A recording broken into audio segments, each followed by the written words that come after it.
Hello and you're very welcome to another edition of the JMac podcast. I'm John, and of course the show is sponsored by orgaretro.com. Check the website out and use my promo code JMac podcast to get 15% off on the website. And today I'm joined by probably the best ladies Gaelic footballer of all time, Mayo's Cora Staunton. So, Cora, how are you keeping? Yeah, I'm good, John. Yeah, I can't complain. Still in Australia, so still in Sydney. Head home in the next week or so. So yeah, looking forward to getting back to Ireland to the lovely cold weather, I'm sure. Not too bad here at the minute in Cavan, so we're blessed, but it's a bit windy, so I don't know what way it's shaping up. We're hoping for a hot summer. And how's life? You're out in Australia at the minute? Yeah, life is good. Obviously, Australia is pretty good with COVID and that. Obviously, a lot different to home. While there's outbreaks here and there, there's one in Melbourne at the moment. Yeah, life has been pretty normal since I came out here in December with COVID. Yeah, there's been an odd case here or there, an odd lockdown here or there, but yeah, things are pretty normal, which is good. Obviously, talked to a lot of people at home. Things have been quite difficult, obviously, for the last few months, but things seem to be getting better. So looking forward to getting back to seeing family and friends shortly. Yeah, definitely, without a doubt. And I suppose kind of be travelling and everything that goes with it, Cora, I suppose, how have you found it? I think I was speaking to you about a year ago, but I suppose how have you found the kind of COVID situation over in Australia? And I suppose, obviously, you're away, so you're probably, would you be a home bird yourself? Or? Yeah, I keep in contact. I'd be on to either family or friends most days from home. So yeah, you'd have an idea of the situation at home. Yeah, obviously things are very different here. That's the only way I can describe them. While they'll have cases, and if there's many cases, like for example, Melbourne in the last 2 days has had 24 cases, and they've now gone into a 7-day lockdown because of the 24 cases. So obviously, if you're Irish and you hear that, you kind of you're surprised and maybe have a laugh and joke about it, but it's the way they've managed it here, and they've had very low case numbers. And obviously we've done hotel quarantine before Christmas. That's very strict, and that's what they base their low numbers off. Basically having very good hotel quarantine and shutting borders whenever they need to. So it's just obviously been it's been a very normal life, like it would have been post-COVID pre-COVID. It's been very normal life over here. Everything is open. Pubs, restaurants, nightclubs, coffee shops, everything is open and life is running normal. Yeah, geez, we're very jealous of this over here in Ireland, I must say now. And I suppose we can touch on to the football end of things. Obviously, you've represented Mayo for a number of years very successfully, and we were going through all your achievements, and it's absolutely staggering. So you've got 3 National Leagues, 11 All-Stars, 4 All-Ireland titles, and just terrific stuff. And obviously we can touch on your club in a couple of minutes as well. But obviously, Cora, the Mayo senior football lady squad, when did you get the ball rolling for them? And probably the proudest days of your life? Yeah, obviously I had probably longer than a career than most, I suppose, at intercounty. I put in 24 years with the Mayo seniors. So I started obviously my intercounty career at Mayo when I was just coming out of first year in school. I was probably 13 and 3/4 at the time when I made my Mayo debut, a long time ago. So obviously I played, I think that was 1995, and played at Mayo up till 2018. So yeah, I'm a few years out of the intercounty scene now, so it feels like a lifetime ago, but it also was a lifetime that I obviously played with them, and enjoyed it immensely. And obviously, like anyone that's playing for their county, both men or women, it's obviously an honour to represent the Mayo jersey and play with them for as long as I did. And I know myself, I was very blessed that I could play that long. A lot of people, whether it's injury, illness, or whatever it is, don't get the opportunities that I've got. So really enjoyed my time. And obviously taking up AFL has given me a different challenge, and probably doesn't make me miss intercounty football as much as people who retire and probably don't have anything at the end of the retirement. Yeah, definitely, and it seems like it's a great experience out there at the minute. And I suppose tagging on all them All-Stars, the All-Ireland titles, the National League titles and everything that came with it over the years for yourself and Mayo, Cora. It's hugely successful, and even just kind of touch, obviously you were the main player for Mayo over the years, but obviously you needed that kind of support and backing from the fellow teammates. So a special group of players, Cora. Yeah, exactly. Yeah, as I said, some people are just very can be very lucky and blessed in sport, and I certainly realize that I am. Obviously, when came into Mayo first, I came into a very, very good team, and we'd success very early in my career at Mayo. I suppose from a 17 to maybe 22, 23, we won 4 All Irelands in 5 years, and we're very, very successful. And obviously we'd lean years after that. And got back to an All Ireland in 2007, and then it was 10 years till we got back to one in 2017. Yeah, so yeah, I've been lucky. I've played on in a range of different teams with a lot of different players throughout my career with Mayo and Carnacon. And I've played with some of the best players that have played Gaelic football. So yeah, it's been an honour to play for both, and obviously I'm still playing with Carnacon, so have aspirations to continue on and hopefully win a bit more. Yes. I was to say to you off air, where are you going to find the space for if you do win a bit more? Jesus Christ, it's unbelievable. And I suppose when you do kind of look at all the medals and all the accolades you have won for club, county, all that goes with Cora, how proud does it all make you feel?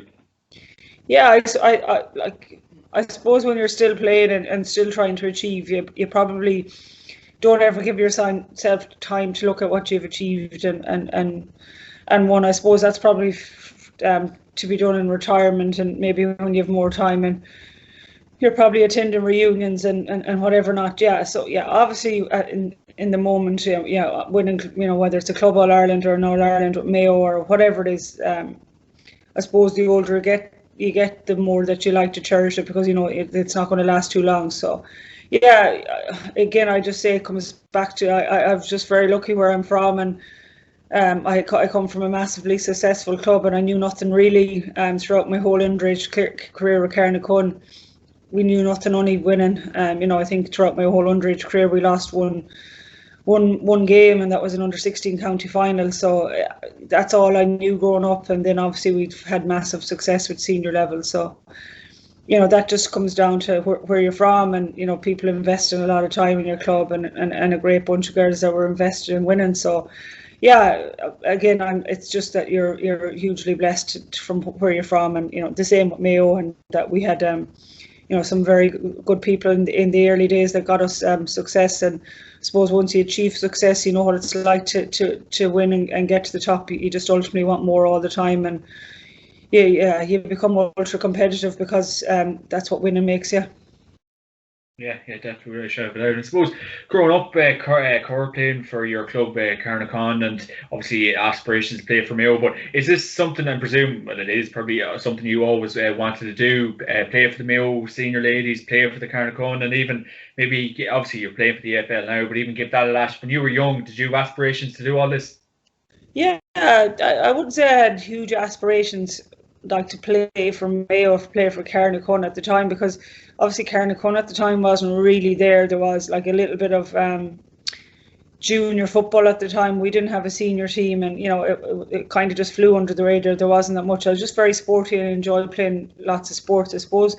I used to obviously watch the Mayo men when I was growing up, and 1989 and the 96, 97 teams and all that. All I ever wanted to do really was play in Croke Park.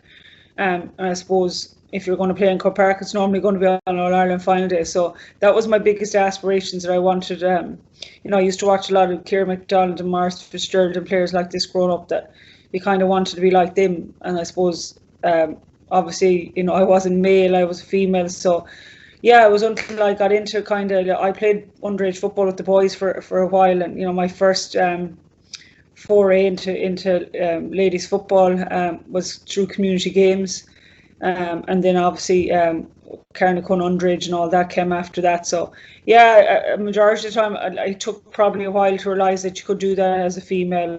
So yeah, majority of the time was I was with under 8s, under 10, under 12 boys for a lot of the time before I obviously got into women's footy. But yeah, obviously aspirations then, yeah, to obviously play for Carnacon, and obviously I played with Mayo then from, under 14, under 16, minor and senior. The first year I went into the senior team, I was playing under 16, minor and senior in the 1 year. So, you had aspirations, but it's just, you just want to go out and play. You're a young person, you just want to go out and play and you just want to win and perform as best you can. You kind of don't look at All-Irelands or anything else after that. And I suppose once you win your first All-Ireland and get there, then you realise what they are and how hard they're to get and all of that. So yeah, it probably took me to win my first All-Ireland with Mayo and probably first county title with Carnacon to fully understand the want to keep winning and driving on. Yeah, like I'm intrigued by that kind of winning culture and to get your hands on that many medals and everything. I suppose, did this kind of come from within Cora really for you to be so successful? Like, did you drive this winning culture within the team? Like all the teams you were part of, was there just such a strong winning culture, or were you just driving such high standards within the teams you were a part of? Yeah, there's probably a bit of both. It wasn't just me. Many of the teams that I was in, the core group, there was always obviously a core group within the team, and once you have that winning culture within the core group to the team, it's like any team, you'll have leaders and you'll always have followers. You can't have all leaders and you can't have all followers. You have to have people that are a mixture of both. So yeah, I suppose there was always a core group that led the one to win, and everyone else followed, and then them followers eventually became leaders and another group would come in. So yeah, it was obviously, there was a huge drive within me. Obviously I was hugely competitive from a young age, and that competitive nature obviously went through to all my underage, whether it's Carnacon or Mayo, and there's obviously other girls there, and sometimes you can just be blessed. A good group comes along, and which it did certainly in club football early days, and then for Mayo, a very good group of footballers were there, and then we just got the right management in. Fimber Egan came in as our manager, and the talent had been there because we'd been competing underage with Mayo for a number of years previous to Fimber coming in, and while we always didn't win All Irelands, we were still there competing in All Ireland finals, and it just needed someone to nurture the group, and he clearly did that, and as I said, brought us to our most successful period in Mayo football. Yeah, absolutely. And I suppose kind of that winning culture that was always kind of set within yourself, the team, and everyone that was around you. And obviously, we were alluding to there, which your club kind of won 22 county titles within Mayo. So obviously, the standard would be good in Mayo, and obviously to reach the Holy Grail year in, year out. But I suppose, could you really believe your luck tagging on that many medals and county standards, or was that just so, like, was the standard so high within yourself that you were like, Jesus, I'm not surprised by all the success? Yeah, I am certain. I could never say that we thought we'd have that much success. Certainly, like looking back, you'd be surprised. Obviously, when we won our first All Ireland as a group, that was way back in 1998. We were an absolute group of kids. I happened to be captain that year, and I think I was just gone 16 years of age. And we won that that county title. We lost the following year, and since 2000 we've been lucky enough we've won them all. But no, I go back to, there was a core group, and there's probably still 4, 5 or 6 of us that are still around and still involved from them early days that probably drive the ship on a bit, and we just, over that time, while our underage wouldn't be winning many underage titles, nowadays we'd still always nurture a few and bring a few through every year. So I think that just winning culture within the club has just grown and grown, and I suppose there's standards set, and whoever the young person is coming in, we don't treat them any differently. If you're a 14-year-old and you're good enough to play, and or 15-year-old and you're good enough to play in our senior team, you'll play, and it doesn't matter who you are. So they just come in and train as hard as we do. So yeah, winning becomes a habit, and it becomes a bit of a drug. And yeah, Jesus, no, I certainly never thought we'd win 22 county titles.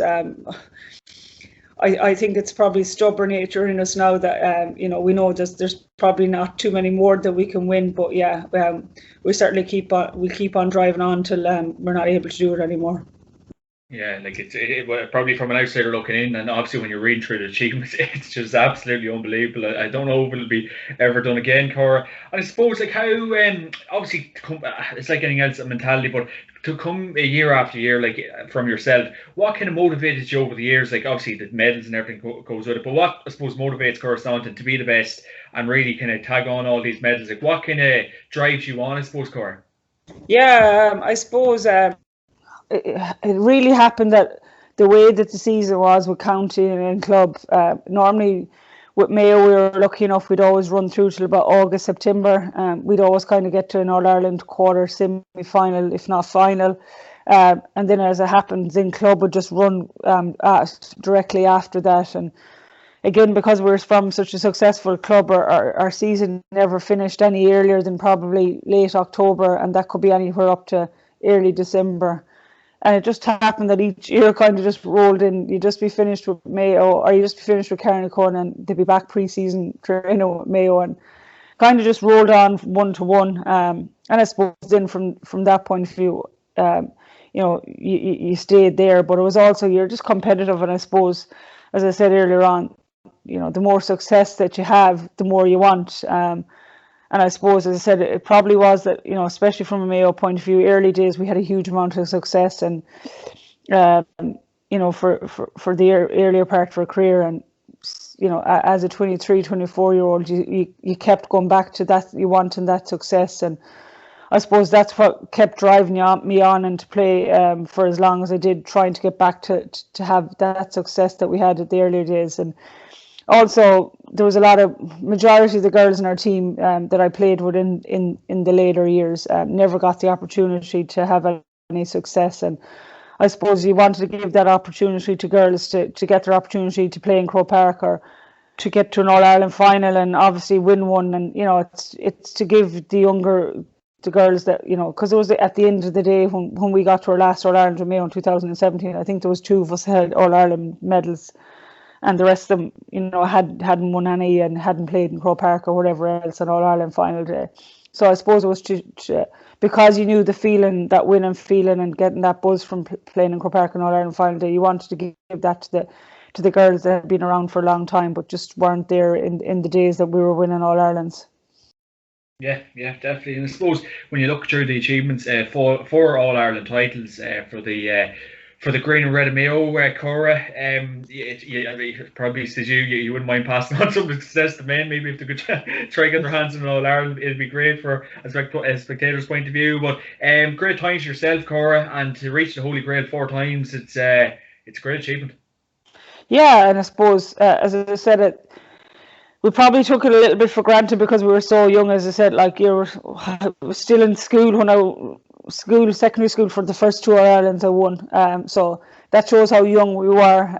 We weren't even at a legal age to go out or do any of that. So so that's sometimes when you're younger you probably just think this is going to happen all the time, and it did for a certain period, and you think, oh no, it'll happen again, but it's not that easy and it doesn't work that way. So yeah, you certainly cherish the moments, and obviously the older you get and whatever the win is, whether it's with here in the Giants or in Carnarvon or when I was playing with Mayo, I suppose the older you get, you cherish it because you know how hard it is to get it. So yeah, I think that was probably the biggest thing, that maybe the All-Irelands you won with Mayo, we were very young and very naive at times, and thought it was going to happen all the time, and it certainly doesn't work that way. Yeah, unfortunately not. And I suppose obviously the teams you would have played over the years, like Dublin ladies teams, very strong, Galway, and the likes of I think Meads even coming up in ladies football now as well. I was watching them in the club final or the All Ireland I think it was last December now. So ladies football's in a good place in Cora.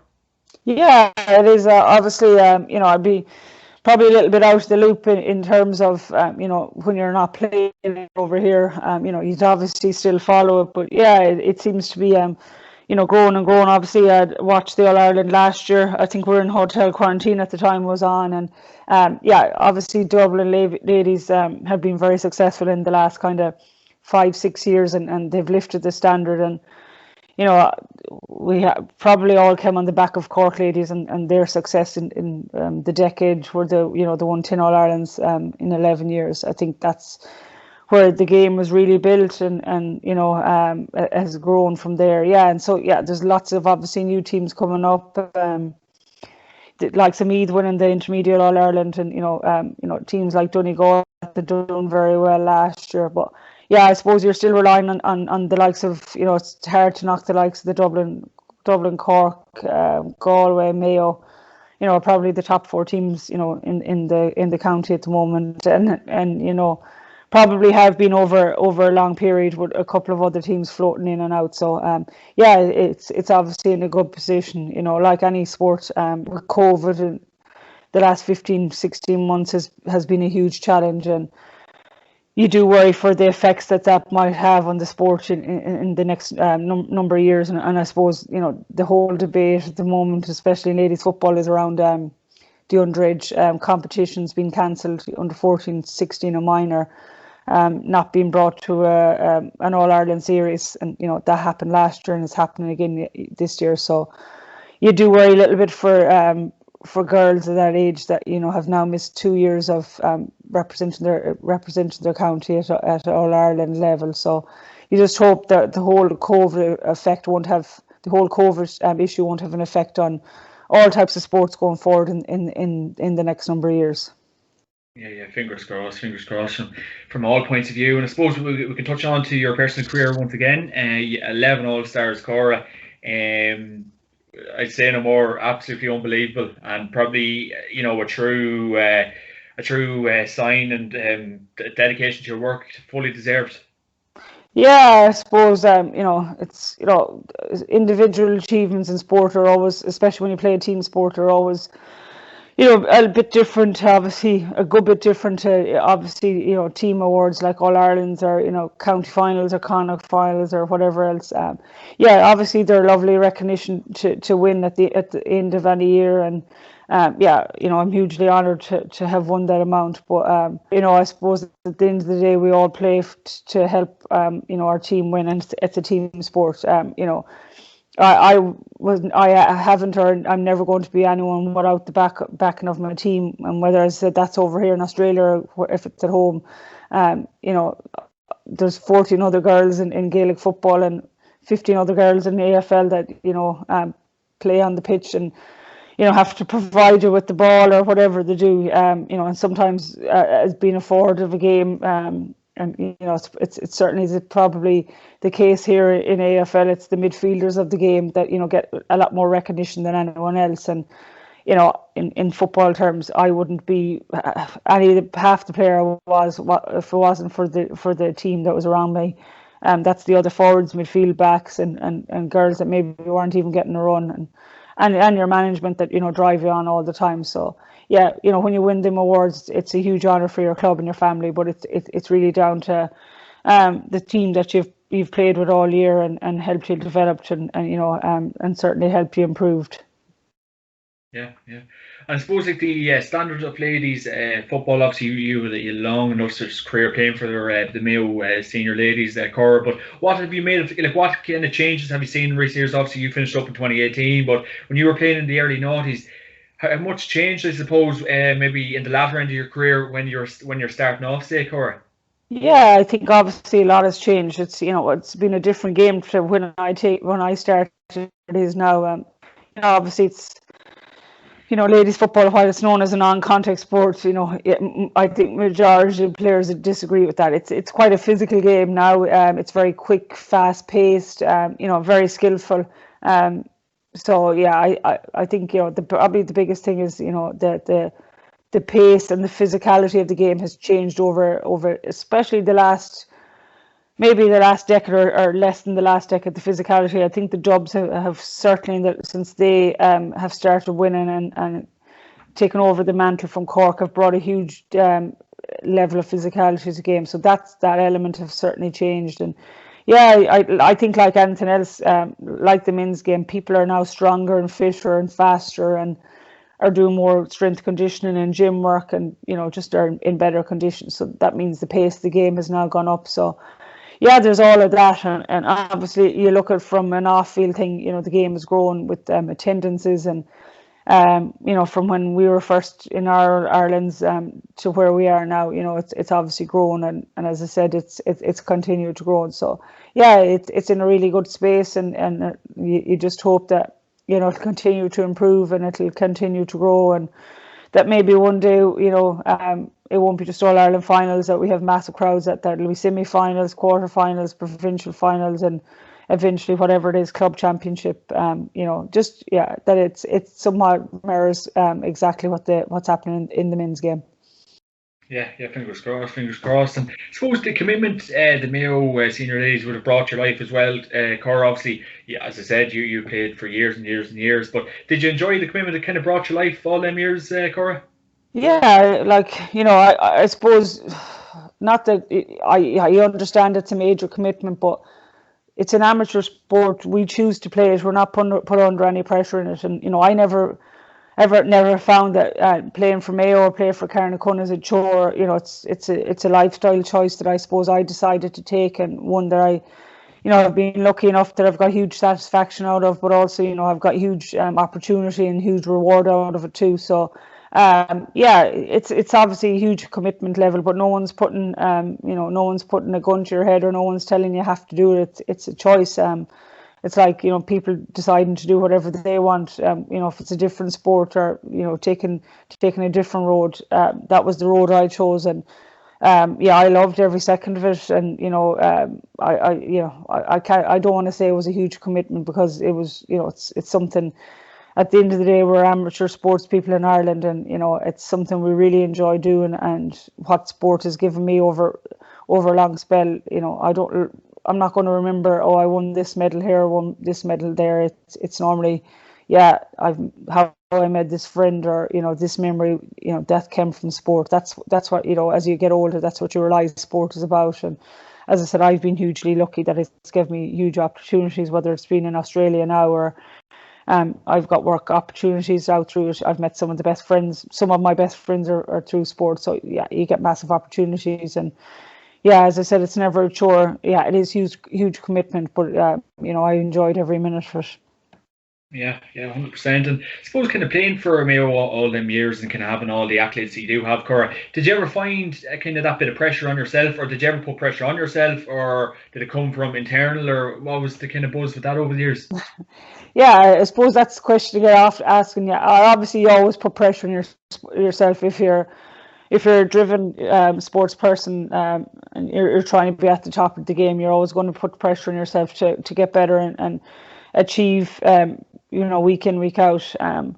I suppose then, there's obviously external pressure put on you, and sometimes that comes from yourself. When I say external pressure, I suppose from an early age, my first couple of years at Mayo, even my first game at Mayo, I think my first game at Mayo Seniors, I kicked 1-7, and I had been known as a very much an underage scoring forward. So I was probably under massive pressure from being a 13 or 14-year-old, just because I'd been so successful in that period, whether it was in school, winning All Ireland, school All Irelands, and then making the Mayo senior team at a very early age. There was always going to be pressure on me. So yeah, I suppose that continued out throughout your career, but pressure isn't a bad thing.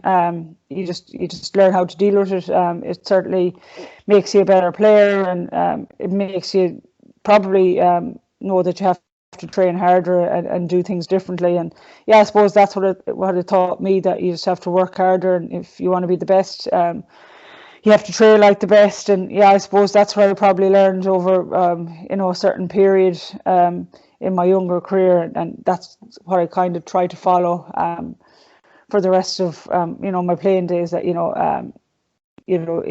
I always know if I'm fully prepared and I've trained the best I can train, that I'm always feel prepared for a match. And if I took a shortcut, the shortcut was always going to show on match day. So yeah, I have a tendency not to take any shortcuts and put everything into it, and you normally get your just rewards. My God, have you got the just rewards for it? And of course, the show is sponsored by yogaretro.com. Check the website out and use my promo code JMac podcast to get 15% off on their website. And I suppose I was talking to Sean Sullivan Kerry there, and he was talking about high standards. And obviously, if you were booking up a training or messing around or that kind of crack, Cora, you would have been found out. So I suppose at the Mayo training sessions, obviously, what were they like? And I suppose keeping them standards high. Yeah, I think that obviously was driven by management, and so that obviously changed from manager to manager or coach to coach. Obviously players would a playing group would always try and drive standards to a point again, to a point, and that playing group obviously changes, and obviously it's the older players within the group that normally drive the standards. As I said, in any group there's leaders and then there's followers, and obviously the older you get, you're more than likely turn into a leader.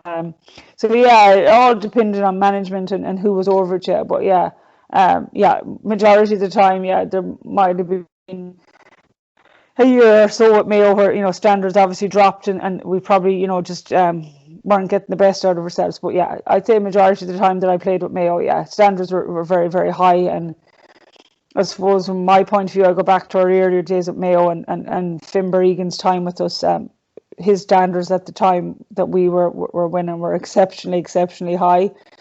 And I suppose we were very young at the time and impressionable, and that's, I suppose, for the rest for our careers and my career in particularly, I always go back to them standards, and how hard I trained then was, I go back to always how hard we trained then. Well, we got the rewards, and if you want to get to that level again, you have to train as hard and have them standards. So I think because we were so impressionable as a 16, 17-year-old, and we had such an amazing coach or manager in with us at that time, our standards were always set from then till I retired and stopped playing for Mayo, because the standards that Fimber set back then was the standards that got us over the line. So you're always going back to them.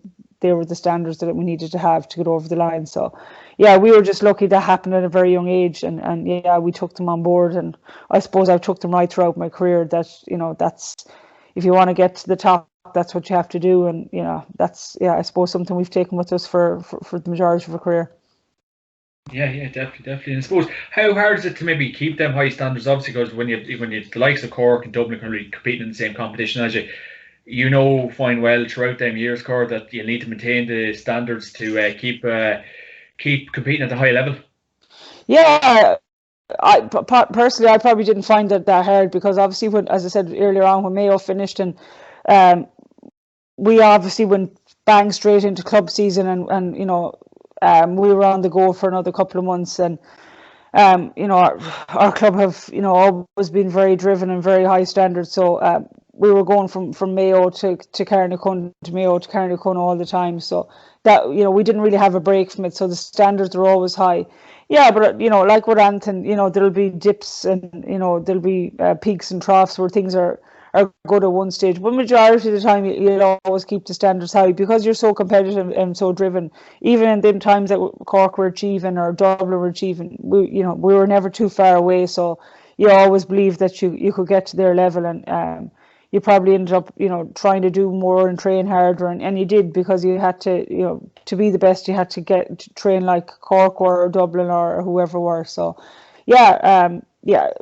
as I said, there'll always be people within the team that will drive the standards, and we'd numerous people within the team that would drive it, and numerous management teams that would set that out from the start of the season, right, and that would be pushed right throughout the season.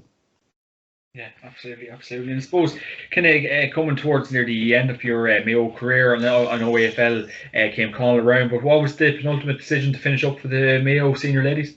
Yeah, I suppose obviously that's what 3 years ago now, and obviously that it's well documented. That was the time of the fallout within Mayo, and obviously Peter Lee being manager, and I think was 12 players, and me being one of them, and 2 members of management left with everything that had happened. It's obviously well documented, and it's water under the bridge now. Thankfully, them girls have gone back and played with Mayo this year. So obviously having their first run under their belt last week, which is great to see. So yeah, so obviously I came back from Australia and played a couple of games and just weren't happy the way things were and left. And obviously, as I said, the fallout is well documented at this stage. We'd a lot of 6 months of a lot of hurt and stuff to deal with after it, and obviously our club was hugely affected, and it was obviously a sad way to injure Mayo career. But as I said, in many interviews now and to many reporters, that I've been lucky enough that I was able to play 24 years with Mayo at the top level, and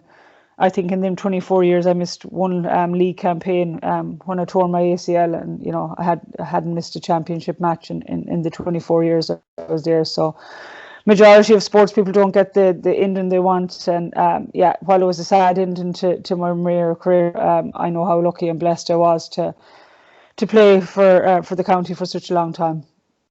Yeah, definitely. I suppose obviously maybe people might not be aware, but as you were saying, it was well documented on the news. But I suppose, Cora, what were you unhappy about, and what was all the major news about?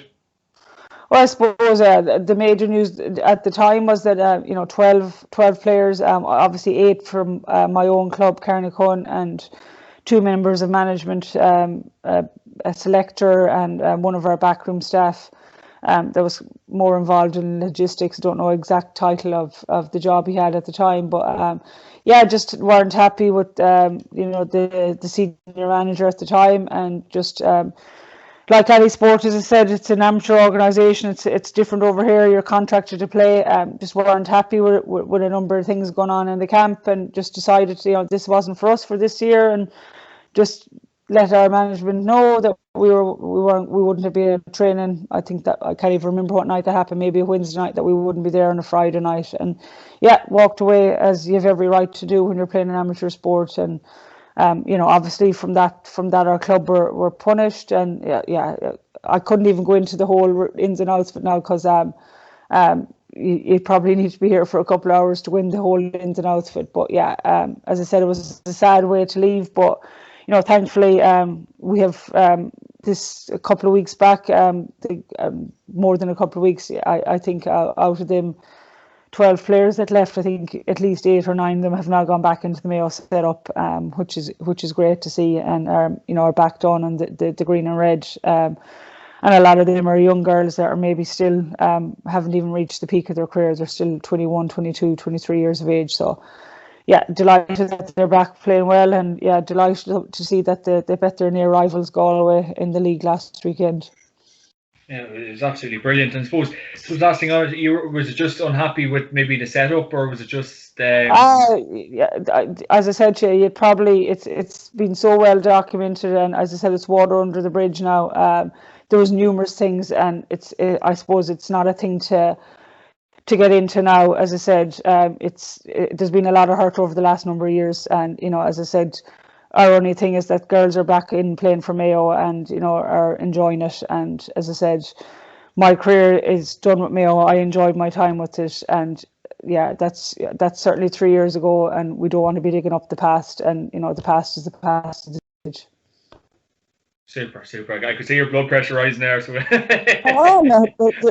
Usually, if you wouldn't want to see my blood pressure rising, not at all. Couldn't be any more relaxed. There's no point spending those hours and dedicated hours of podcast, radio, TV dedicated to it. So it's done. It's dusted. As I said, people have moved on, and I'm only delighted to see the likes of Fiona Mikhail and Orla Collin and Shauna Howley, and I could name 4 or 5 others that are back playing and performing very well with Mayo.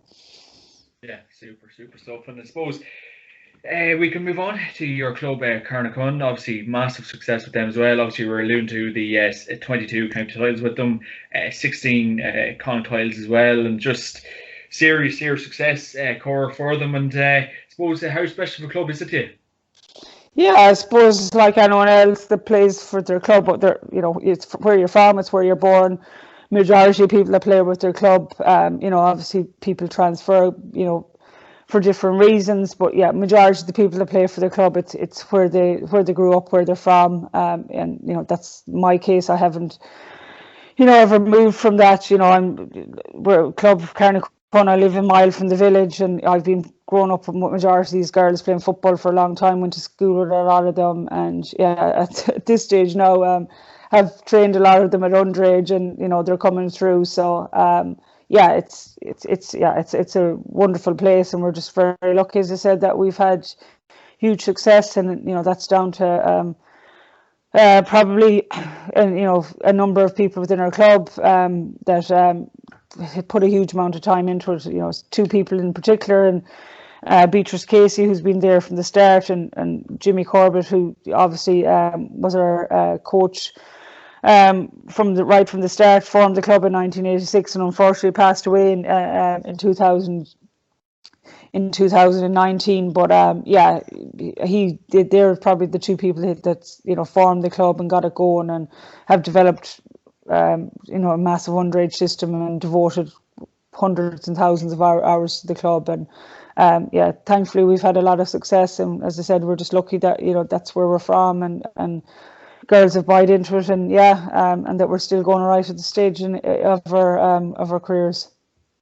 Yeah, absolutely. And I suppose, as we were alluding to, obviously the 22 county titles, and in Mayo, and obviously each final very special, and like the path to it and all. So how special of a group was it over the year? Like, obviously you're still playing now, Cora, but how special was it of a feeling to get over the line in the county final, the players you played with all your life, and to reach that holy grail? Yeah, I suppose again, when we won our first county title, that was hugely special. We had been a junior club up to that, and we went up to senior. Yeah, I think it was our first year. We went up to senior. We won the senior county title in '98, and yeah, back then days we'd massive rivalry. The games were some of the best games I've ever played in. We played against a club called Hollymount for a number of years, and we'd massive battles. And obviously the Heffernan sisters, who were from Hollymount, we were playing with them with Mayo. Yeah, so they were unbelievable players, and Hollymount was a serious club at the time. So yeah, we'd massive battles, and yeah, I suppose we got over the line in '98. They bet us in '99, and then yeah, we just went on while we'd some very close games, we were just lucky in a few of them, and we went on to win our first All-Ireland then in 2002, and I suppose that was another very special day for the club. Obviously to win a senior club All-Ireland, from being from a very small rural area, Mayo was massive, and I was lucky enough that year, as I was in 2017, to be captain of the team. So 2002 was a very special year because we had won the All-Ireland with Mayo, and we'd won the All-Ireland with Carnacon probably 8-10 weeks after we won the All-Ireland with Mayo. So yeah, that was one heck of a year, right? And yeah, we've been lucky enough. We've won 6 All-Irelands in my time playing with Carnacon, and I think we contested 4 or 5 more and lost them. So yeah, we're just, as I said earlier in the interview, just blessed and honoured where we're from, and that there's a very good core group of people there, driving on the club all the time, and keeping it going all these years apart. Yeah, definitely. I suppose the juggling act between county and club over the years, Cora, how did you find it all? Obviously the club's where you start and you finish, but how did you find the commitment that both brought to your life? Yeah, I'd be very much a club person, so yeah, I never not go to club training. Even when we'd be training 3-4 times a week with me, I'd always make sure I'm at club training. That doesn't mean I'll always do the full training, and certainly not as the older I got. But I'd be one that'd be there all the time, even after the heartbreaks of losing All Ireland with Mayo. On a Sunday, I'd always make sure I'm out of club training on a Wednesday night, and getting back ready for club football. It was always a great distraction when you'd lose with Mayo, that you go back into club training straight away, and go back into trying to win a county title or Connacht title or All Ireland. So yeah, as I said, we were blessed. We might get knocked out in August, September with Mayo, and we could be in an All Ireland final in mid-December with Carnacon. So yeah, we were just very lucky. I never found it too hard balancing both. We had obviously certain periods over my career we'd high numbers of Carnacon players, other times we didn't. So the benefit was the more county players we had playing with Mayo, the probably the better it was for us moving moving forward into a county final, because the girls there were at top of their game. So yeah, I never found the balance hard, and yeah, I'd always give full commitment to both.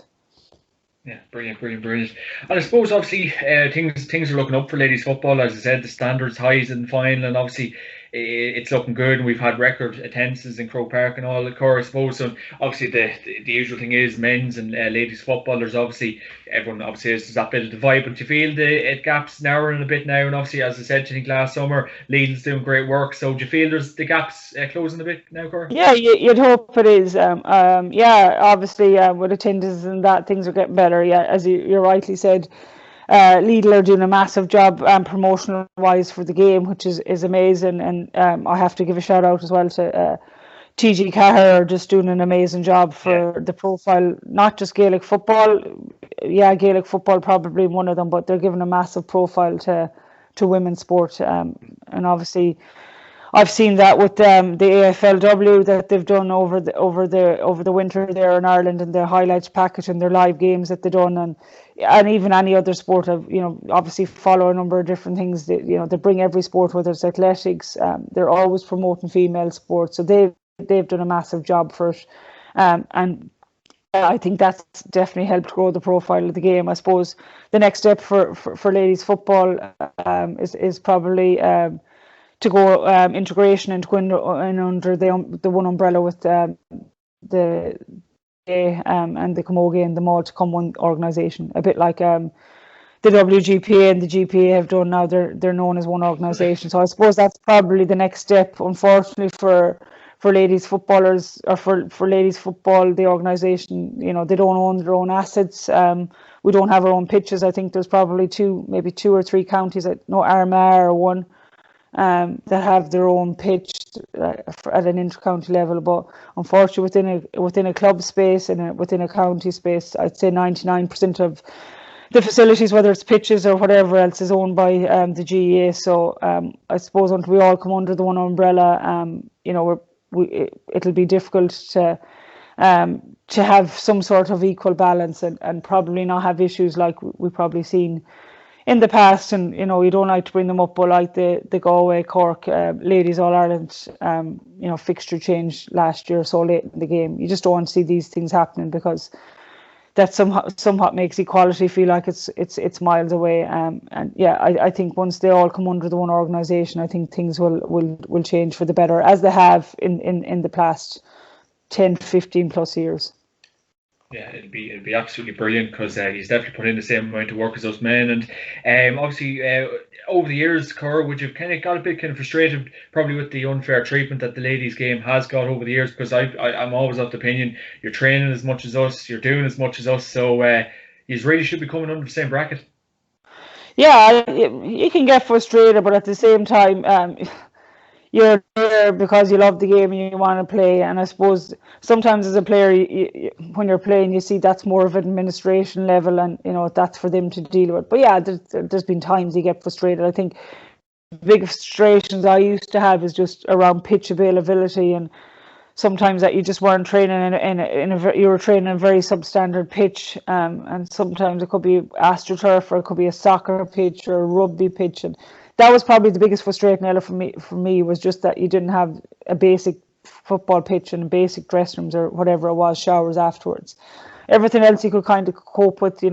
Obviously in my time at Mayo, there was no such thing as travelling expenses, never got any, never looked for any. And I suppose, food and stuff after training, that probably came in the last few years that I played with Mayo. But again, it wasn't a thing that I, was overly bothered about, that wasn't happening. But I suppose the biggest frustration for us that was certainly training pitches, and that they were at times, substandard, and our management would be battling to get proper pitches and stuff. So that was probably the one frustration I have, and I'm sure that has got a lot better now, and it's probably not the same as it was when I was playing.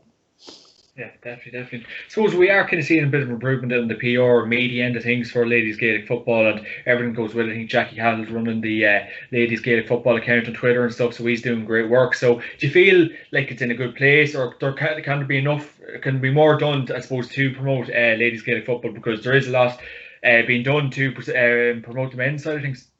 Yeah, it's like anything else. Yeah, there's loads being done, and like the men's game, you can still do plenty more. I think that's certainly the case with ladies football. There's been massive, as I said, Lidl have 100% changed the face of the game and made things so much better. And as I said already, TG being the other. So yeah, that's been a huge, powerful development. And yeah, I think you always look for more. Whether it's whether it's the Premier League or something else, they're still always looking for more. So yeah, I just think it's keep promoting it.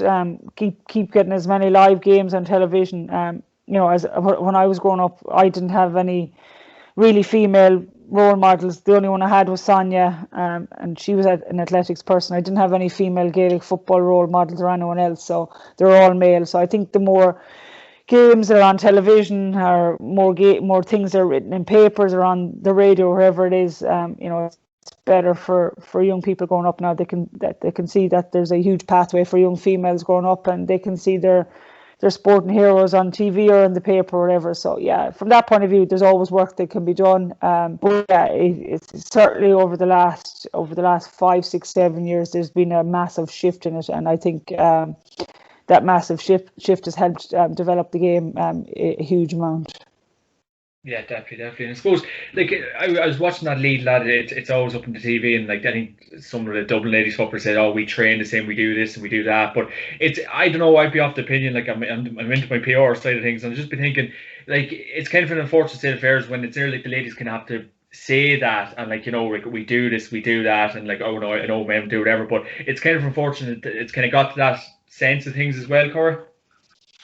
Yeah, I suppose I can get what you're saying. I suppose, like, when you look at it from a bigger picture, the GAA is what, 100. I don't even know at this stage, 125 plus years old. Ladies football is probably only 40 plus years old. So it's still, comparing to the GAA, is probably still a long way behind in that. So yeah, unfortunately, yeah, it's probably not the right thing to do. But if you want to promote something like that, that's a stepping stone. You hope that mightn't have to be done in 2 or 3 years' time. But I do think the visibility of female sports stars, whether it's Gaelic football or rugby or hockey or athletics or Katie Taylor, whoever it is, the visibility of female footballers or female athletes on TV is hugely important for our younger generation come up, both male and female.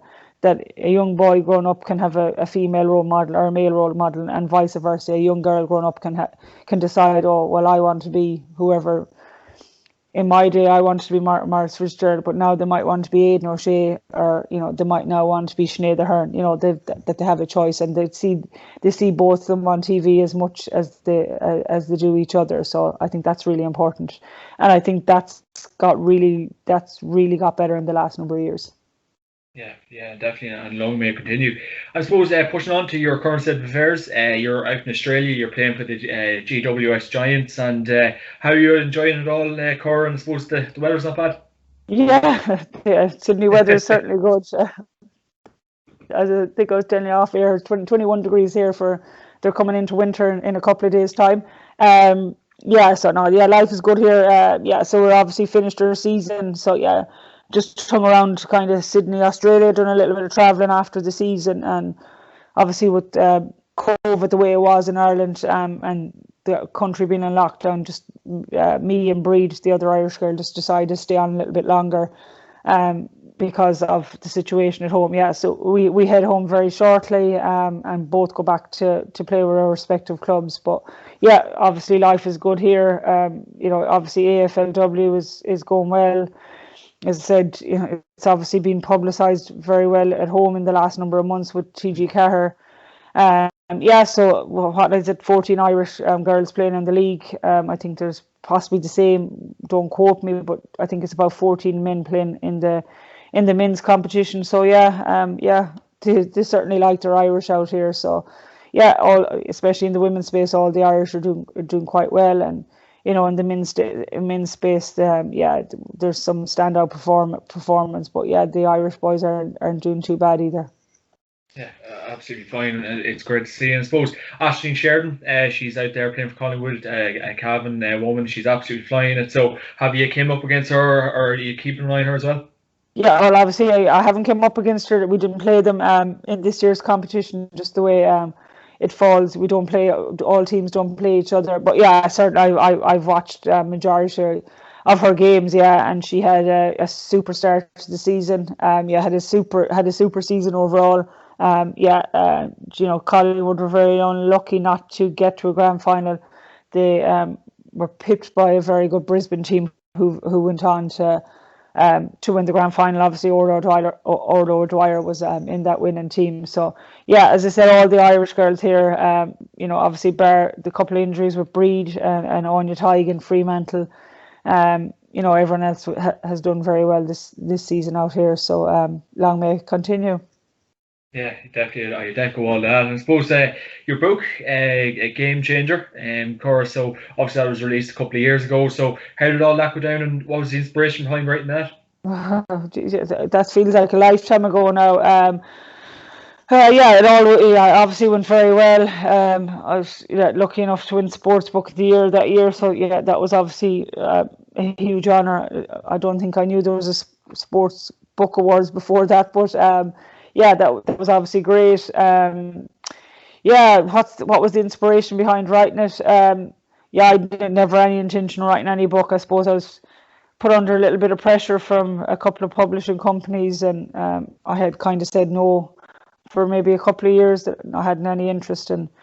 I suppose the interest became more and more, and I probably caved to that interest. And I suppose when I sat down and thought about it, I suppose I realised the importance of having a female sports book out there. I suppose if you go into most most bookshops and look around, you don't see too many female sports books out there. There hasn't been that many written, in all honesty.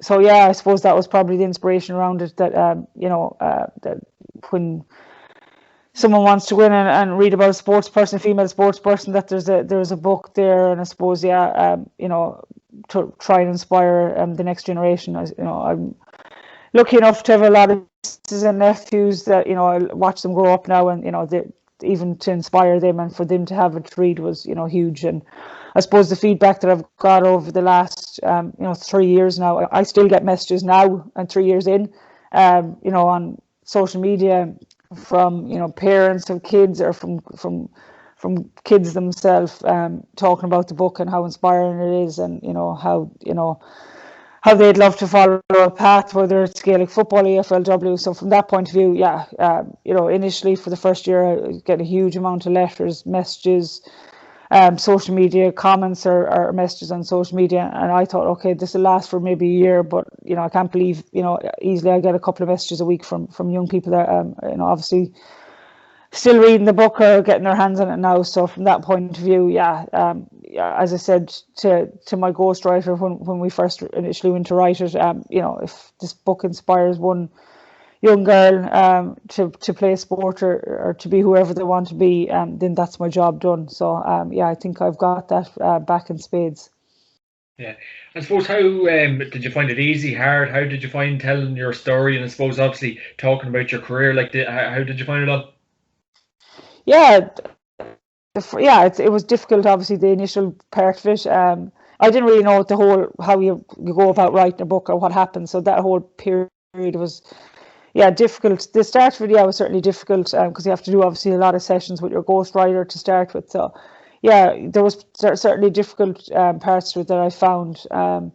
Obviously, I speak in the earlier parts of the book about my mother and losing my mother, and speak about one of my best friends that got killed in a car crash. So yeah, to obviously delve back into things like that, that's never easy. And you're probably a lot of the time, you haven't really spoken about them, especially around my mother. I was 16 when she died, so it was kind of, the book, it was a very closed book, and probably had never openly talked to anyone before about it. So yeah, I found that the early stages that quite difficult. But yeah, there was times it was challenging, and times I suppose for anyone that's written a book, when you write a book, either you tell all or you tell nothing, and I'd certainly be the person that'll tell all. So yeah, there was areas of it that I found challenging, and but yeah, overall, when the process is done, it probably takes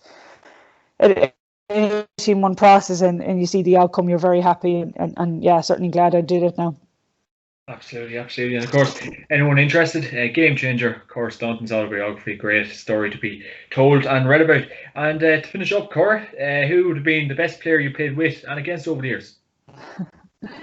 It's, I suppose, an easy one to say against, because she's obviously out here in Australia with me now, but that was well before she ever came playing AFLW. Was Breed Stack from Cork. She was probably one that had probably the most battles over probably a 10-12 year period. So yeah, she was certainly up there along with a couple of other Cork teammates, probably Angela Walsh, Deirdre Riley, Geraldine O'Flynn, them type of players. Yeah, I had many a very hard battle against them, and yeah. So she's definitely the best player I played with.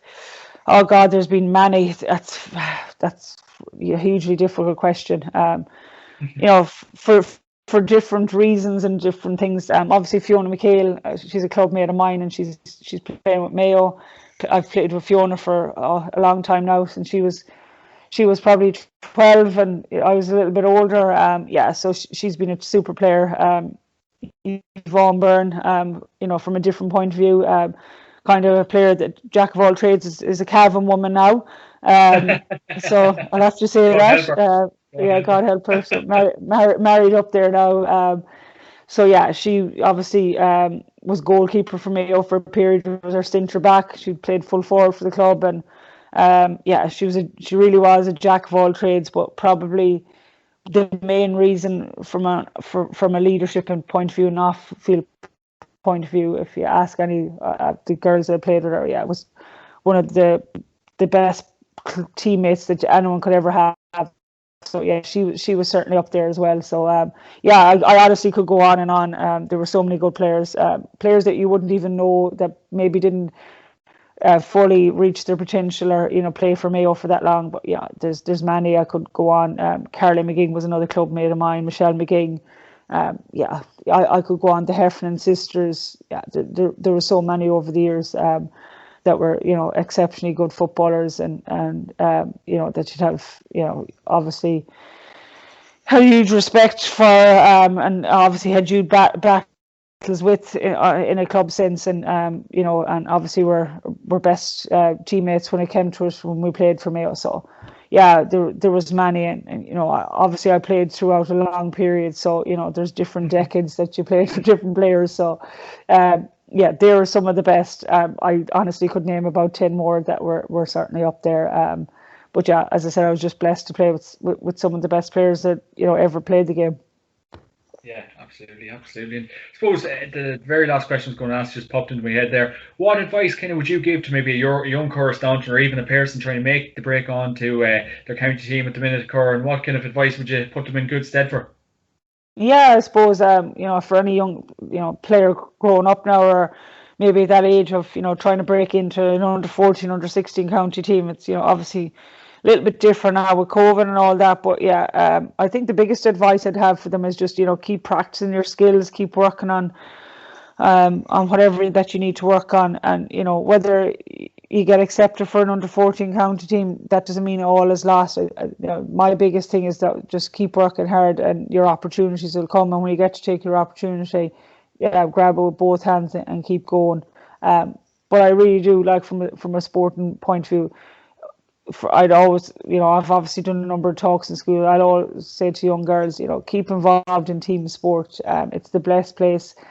Whether it's a county level, club level, whether it's just a recreational level, it's so important to be a part of a team, and you create great friendships. You learn so much from it. And I've often spoken to girls that maybe play club football up to maybe 16, 17 and just gave it up, and then come back at 24, 25, and they're like, we wished we never gave it up, because of just the community and the spirit that you have among our team, and just the fun that you have and the friendships you create. So yeah, I just think keep going, keep working hard, and your opportunities will come, and those that work the hardest are normally the ones that are rewarded.